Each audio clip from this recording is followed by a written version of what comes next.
Hi everyone, welcome back to my channel. I hope you're all doing really well. Today I'm going to be bringing you another recent reads video, and I've read quite a lot recently, so we're just going to jump straight in.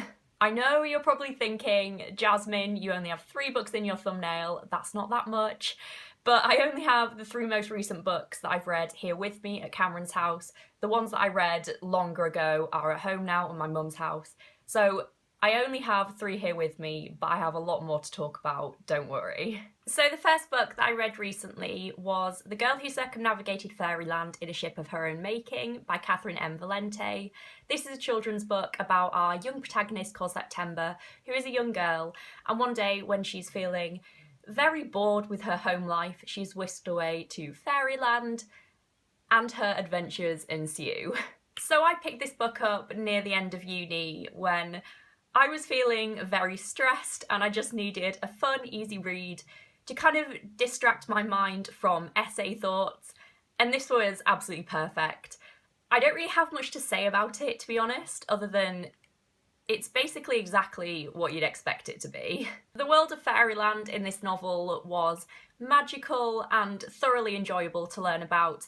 The book has a really inventive and fun cast of characters that September meets on her journeys through Fairyland. It involves themes of adventure and friendship, and there are also really good kind of moral messages dotted through the book as well. This book was exactly what I needed at the time, and I thoroughly enjoyed reading it.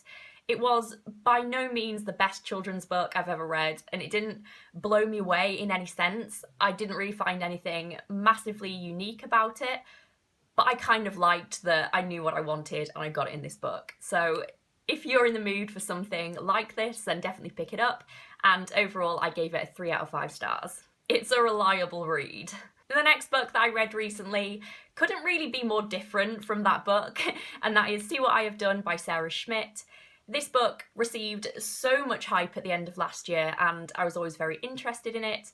And then when it was longlisted for the Women's Prize for Fiction this year, I knew I had to pick it up, so I did. So this novel is a retelling of the Lizzie Borden murders, which occurred in the 1800s in America, in which Lizzie Borden was put on trial for the murder of her father and stepmother, who were both brutally murdered with an axe. This novel is told from multiple perspectives, so we get the perspective of Lizzie herself, her older sister Emma, their maid Bridget, and a stranger called Benjamin. And I really liked all of these different perspectives. They all revolve around the day before and the day of the murder, so slowly you get to kind of piece together what happened in those 2 days. And I really feel like the different perspectives added to the kind of suspenseful and exciting feel of the novel. But more than anything else, this was definitely an atmospheric novel. So rather than being a portrait of the Borden family or a kind of whodidit thriller style novel, the focus was definitely on the atmosphere that was created. And I'd heard before going into this novel that the atmosphere and the writing were its most striking elements, and that definitely turned out to be true. The writing in this novel is so rich and descriptive. On almost every page, Schmidt is building these really visceral images of rotting food and bodily fluids and dreary weather, and she also describes really pungent smells and kind of oppressive temperatures. And all of this just lends itself to the really claustrophobic atmosphere in the Borden household, and also the really rotten and ultimately destructive family relationships within it. This novel is just full of delicious writing, and I found it all to be very engrossing and sensual and psychological as well. If you are in the mood for a darkly atmospheric novel with really rich writing, then I would definitely recommend giving this one a go. Or if you're just interested in it, then definitely try it out. I found it to be really unique and quite a lot of fun for something with such a dark topic. And overall, I gave it a 4 out of 5 stars. The next book that I read recently was Moon Tiger by Penelope Lively. This won the Man Booker Prize in the 1980s, and Penelope Lively is actually going to be talking at the Man Booker 50 Festival that I'm attending next week now, hence me reading this book, and I absolutely loved it. I flew through it in like 24 hours. So this novel is about an old woman called Claudia who is in hospital at the end of her life, and Claudia is a writer, and while she's in hospital she decides that she wants to write her final novel, which is going to be a history of the world. So we quickly come to realise that the history of the world is going to be a history of the world as experienced by her in her life.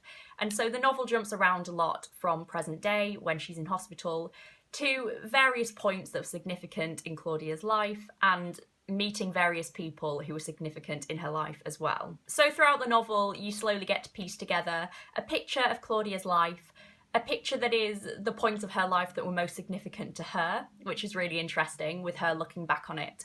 So we get to hear about most primarily her relationship with her brother Gordon, her relationship with her daughter Lisa, the father of her child Jasper, and the love of her life Tom. So as character is my favourite aspect of novels. I absolutely love it when I get to really get to know a character by seeing them at different points in their life. And so of course I absolutely loved this. And I love the way Penelope Lively chose to show us this through the structuring of the novel. So we get to hear about Claudia's life in very short snippets that jumped around in time a lot, and I really enjoyed that. Also, the narration switches around in the novel, so sometimes it's told in first person and sometimes it's told in third person. So sometimes it kind of feels like Claudia is telling us about her life directly, so she's like, I did this and I felt that, but other times it feels like we're reading this history of the world that she's already written down, and I found that so interesting. And of course, history is a major theme in this novel, which is fitting as Claudia is a historian and a journalist. So the 20th century is the main focus of this novel. There's an absolutely spectacular account of Egypt during World War II at one point, which I absolutely loved. But what permeated this novel the most for me was the idea that we all have our own individual narratives, but together we're all part of a much larger collective human history. The contrast, but also the connectedness of the individual story and the wider, more universal story was so fascinating and so clever. And throughout the novel, they were both presented in an equally important and weighted way, which I really liked. I just found this novel to be stunning. Claudia was a delightfully complex character. She wasn't always likeable, but she was always interesting. And I just thought the structuring and the writing of the novel perfectly presented its major themes and messages. I would highly recommend this one. I gave it a 4.5 out of 5 stars. The next book that I read was The English Patient by Michael Ondaatje. This is another Man Booker winning book, and I'm also seeing Michael Ondaatje talk at the Man Booker 50 Festival. So this is a historical novel that takes place at the end of World War II, and it's set in an abandoned Italian villa that was acting as a hospital during the war. And we see Hannah, who is a wartime nurse, stay behind at this abandoned villa to look after her remaining patient, who is the English patient. So in this novel, we get to That's the boys watching the football. So in this book, we get to see 4 different lives, which are very different from one another, but are all damaged in various ways, come together and intersect. And these lives provide the backdrop for the themes explored in this novel, such as war and love and self-identity. So I absolutely loved the writing in this novel. That was definitely its highlight for me. Some of the sections in which we get to learn about the characters' past lives were so incredibly stunning. Some of the best writing I've ever read, I think. There was just pages and pages of wonderful, rich writing. It was very impressive. The novel is actually quite reminiscent of Moon Tiger in a lot of ways, both in its writing, but also the settings at times. They were very similar to each other, and I found that very interesting because, of course, I picked up on it straight away because I read them back to back, and I did know at the time of reading that they were only written a few years apart from each other as well. And I just really liked seeing those similarities. I thought that was quite cool. Overall, I found this novel to be full of so many rich and interesting and intricate things, and there were definitely aspects of it that I thought were amazing. But overall, it didn't really come together as an amazing whole for me. I'm not really sure why. I really enjoyed the reading experience and moments blew me away. But as a whole novel, I didn't absolutely love it. That being said, I would definitely recommend it for its prose, and if it sounds interesting to you, then definitely give it a shot. Michael Ondaatje is definitely a wonderful writer, and overall I gave this one a 3.5 stars. And now onto the books I have here with me. The next book that I read recently was The Gathering by Anne Onright.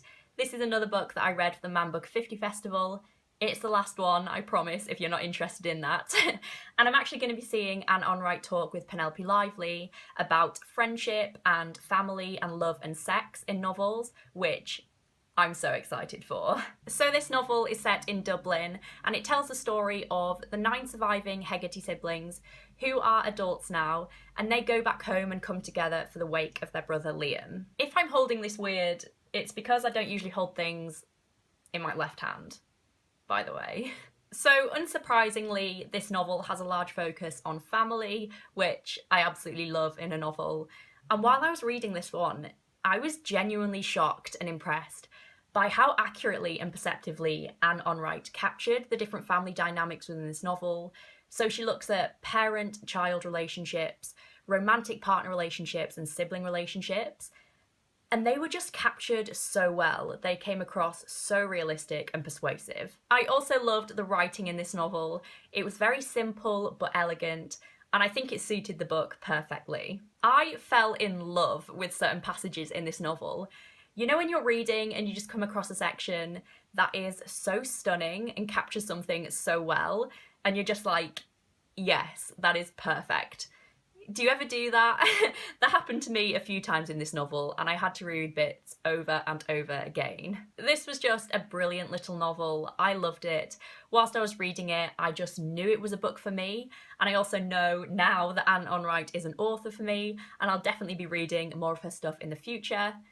It was great. I gave it 4.5 out of 5 stars. The penultimate novel that I'm going to talk about in this video is A Skinful of Shadows by Frances Hardinge.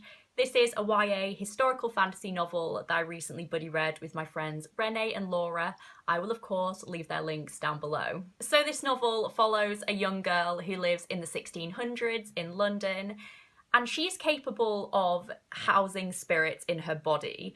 So she's kind of like a vessel, and spirits can come in and cohabit her body with her basically and live alongside her.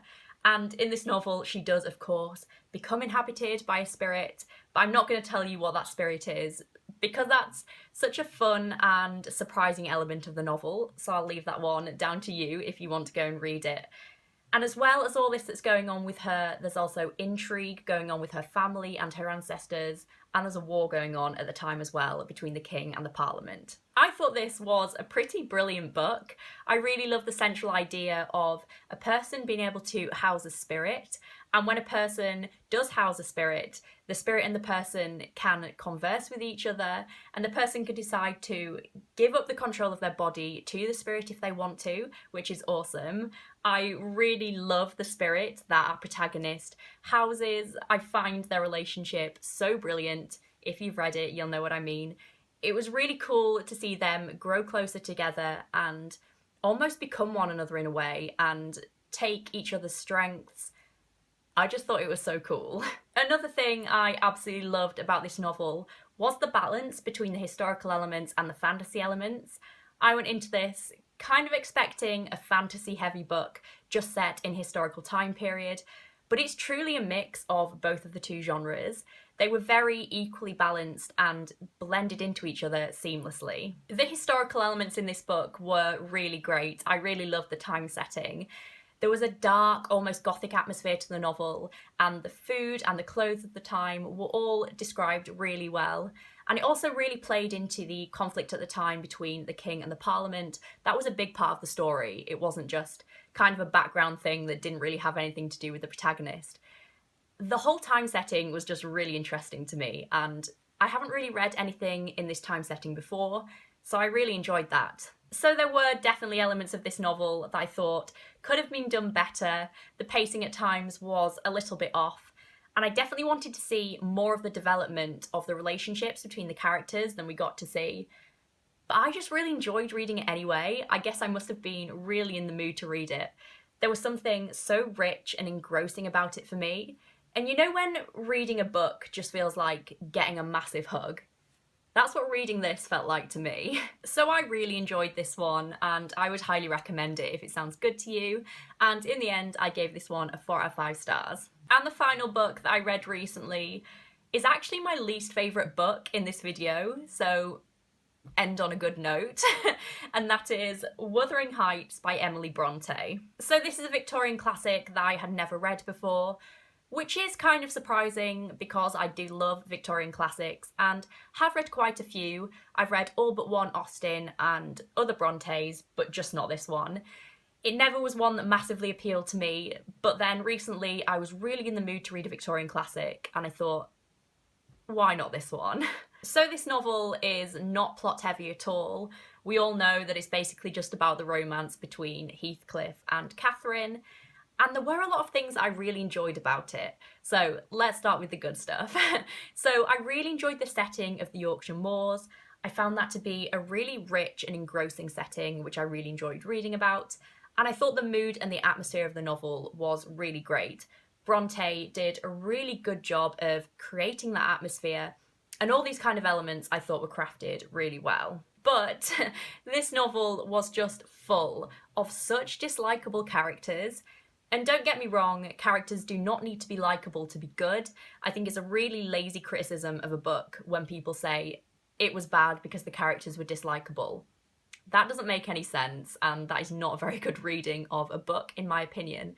But that being said, when a character is as dislikable as some of the characters in this novel were, they need to be dislikable for a reason. So their dislikability needs to be believable or relatable or insightful in some way. It needs to tell me something. I didn't find the characters in this novel to be unlikable for any particular reason. I found them to be so unnecessarily nasty and malicious and selfish. And that isn't to say that there isn't some reason to it. I'm sure Bronte had intentions, and that isn't to say that other people would find them unnecessarily dislikable. Maybe they'd get something out of it. But myself, when I was reading it, I've got to be honest, I just found them frustrating, and it didn't teach me anything. Because there is so little plot in this novel, I really needed to connect with the characters more than I did. And once again, that isn't to say that I needed them to be more likeable. I just needed to get more from them and be more invested in them. And I just wasn't at all. I just didn't care about them. I thought they were awful. So overall, I did find quite a lot to like here. I thought the writing was good, and I thought the atmosphere that Bronte created was particularly impressive. But it's just definitely not my favourite classic. I just didn't really enjoy reading it at all, and so that accounts for my low rating of 2 out of 5 stars. Sorry to any Bronte fans. I like Jane Eyre though. So those were all the books that I've read recently. I feel like I've talked for a very long time and this might be a very long video, so I'm really sorry if it is, and thank you so much if you made it to this point, if it was, and if you're still here. So that's all for this video. I would absolutely love to know what you thought about these books, if you've read any of them, or if you're wanting to read any of them. And I'd also really like to know what you've been reading recently that you've been enjoying. Please let me know. Thank you for watching, everyone. I will see you next week. Bye.